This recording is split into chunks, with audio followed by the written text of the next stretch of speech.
My name is Kirsten Dawsonia. This is a presentation on the country of Eritrea. It's for History 250. The professor is Mark Daria, September 27th, 2016. Eritrea is located in the Horn of Africa. It is bordered by Sudan, Ethiopia, and Djibouti. The population is approximately 5.6 million. The capital is Asmara. It's 45,300 square miles. There are 9 different languages spoken, and the major religions are Christianity and Islam. Eritrea was abandoned after the Cold War. Eritrea was born in ruins with almost 85% of 3 million people surviving on donated relief. It was a part of Ethiopia until May 1993. It had been linked to Ethiopia in 1952, when the U.S. imposed a UN-sponsored federation. Prior to that date, Eritrea was an Italian colony. 10 years later, Ethiopia decided to pact with U.S. backing and forcibly annexed the strategic Red Sea territory, prompting the Eritrean nationalists to launch an armed struggle for independence.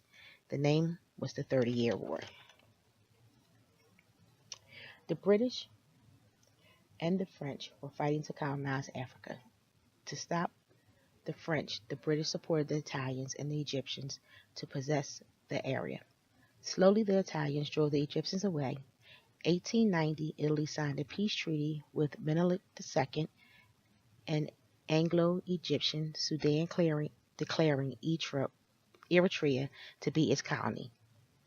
Roads, ports, railroads, and telecommunications and administrative centers were built and really helpful to the residents. Italy made Eritrea a military base while they invaded Ethiopia.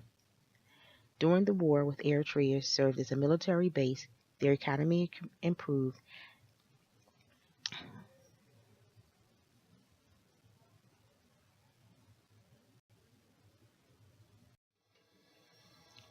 In 1889 through 1941, Eritrea was colonized by Italy. 1941 to 1952, British forces occupied and take over administration of Eritrea. 1952, the UN established Eritrea as an autonomous region in Ethiopia. In 1966, Ethiopia annexes Eritrea, triggering the 30-Year War. In 1991, Eritrea People's Liberation Front wins War of Independence. The acronym is EPLF. In 1993, Eritrea votes for independence from Ethiopia in a UN-sponsored referendum and gains international recognition. In 1997, new constitution is drawn but is never implemented. In 1998 through 2000, there was a border war with Ethiopia. In 2009, the UN imposes sanctions on Eritrea for its alleged support of Islamic insurgents in Somalia. In 2015, the UN reports accuses the Eritrean government of crimes against humanity.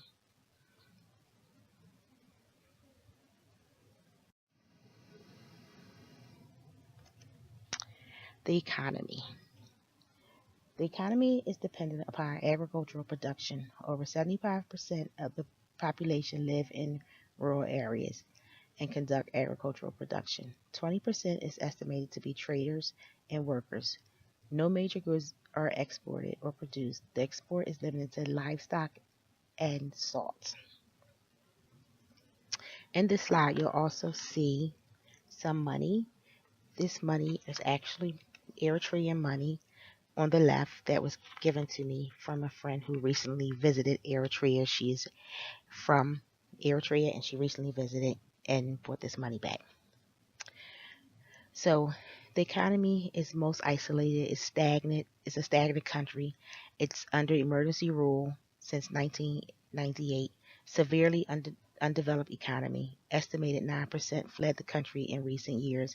There's no private ownership of land. Transportation of goods is costly and time consuming. So their economy is very, very unstable. The culture. The official language is Tigrinya. People over 50 speak Arabic, Amharic, and Italian. Because they were colonized by Italy, Some older Eritreans speak Italian. There are 9 different tribes and each speak a different language. English, however, is now being taught in some of the schools. That is one of the examples of modernization. The official,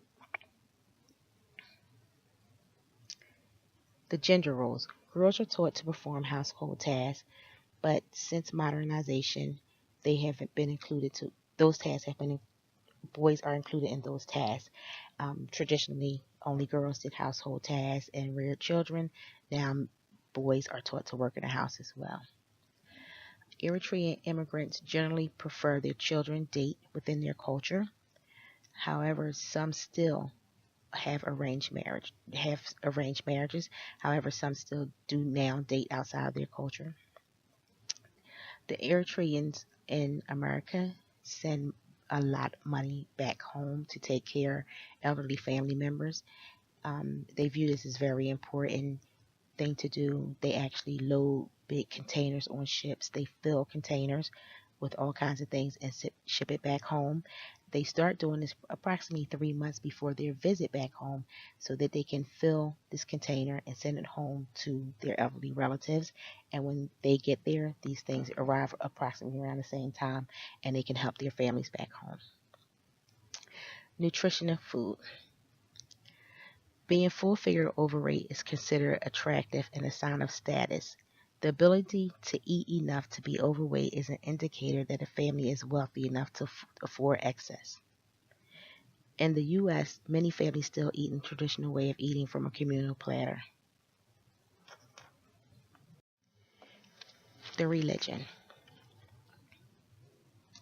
Equally divided between Christianity, Orthodox, Roman Catholic, and Lutheran Protestants, and Muslim. So there's about a 50-50 split. Half is Christian and the other half is Muslim.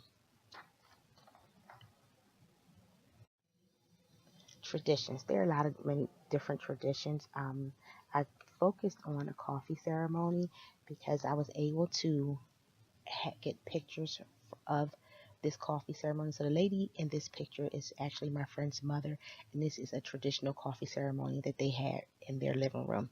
The coffee ceremony, during the ceremony, it's just like the coffee beans are it's a very important ceremony.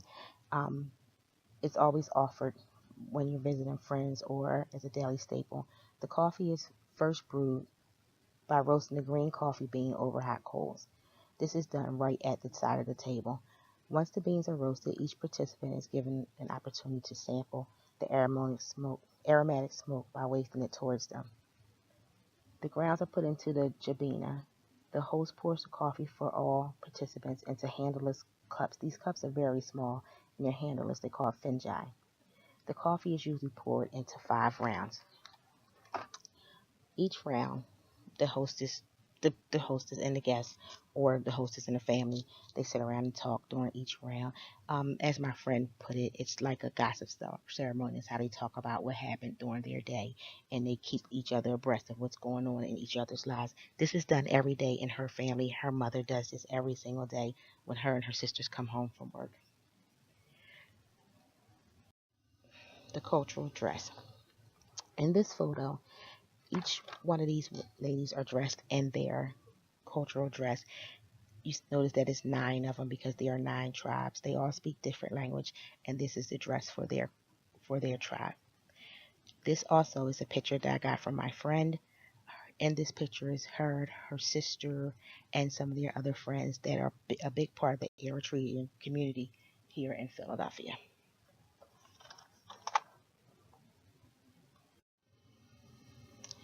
Literacy is still one of the biggest challenges faced in Eritrea.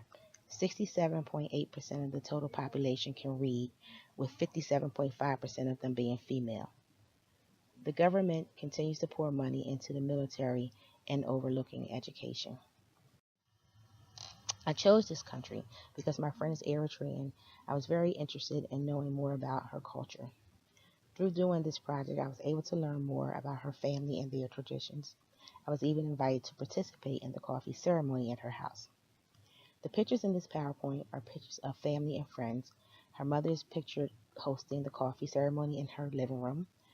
The picture of the food and the baby in the food is my friend's guide daughter, and this is actually food that they were having at their house um, for dinner.